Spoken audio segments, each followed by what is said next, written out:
প্রিয় শিক্ষার্থী বন্ধুরা, এখন যে অঙ্কটি করব আমাদের খুবই গুরুত্বপূর্ণ অঙ্ক। এই অঙ্কটি আমাদের 33, 35 এবং 37তম বিসিএসে আসছিল। প্রায় 33, 35 ও 37তম বিসিএস। 33, 35 ও 37তম বিসিএসের অঙ্কটা আসছিল যে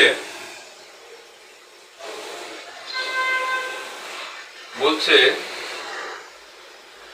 যে এই চিত্রে চতুর্ভুজ সংখ্যা কতটি আছে। এটা আমার খুবই গুরুত্বপূর্ণ অঙ্ক। এই চিত্রে চতুর্ভুজ সংখ্যা কত, বর্গ সংখ্যা কতটি আছে এবং আয়ত সংখ্যা কতটি আছে আমরা একটু দেখি। এরকম যদি থাকে আমরা প্রথমে সিরিয়াল করে নেব, 1 2 1 2।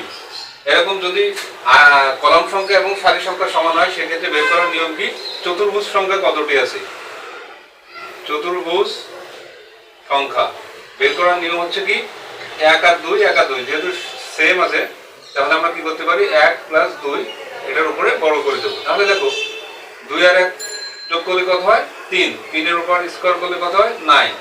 তাহলে এখানে চতুর্ভুজ সংখ্যা কতটি আছে 9টি। চতুর্ভুজ সংখ্যা কতটি আছে 9টি। সহজে কিন্তু আমরা এভাবে বের করতে পারি।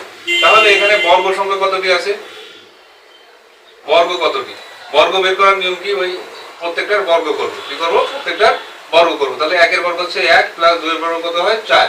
তাহলে 1 আর 4 কত হয় 5। তাহলে এখানে বর্গ আছে কতটি 5টি।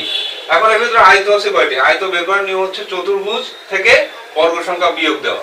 তাহলে আয়ত কতটি আছে, চতুর্ভুজ কতটি 9টি, বিয়োগ বর্গ কতটি আছে 5টি, তাহলে কতটি 4টি।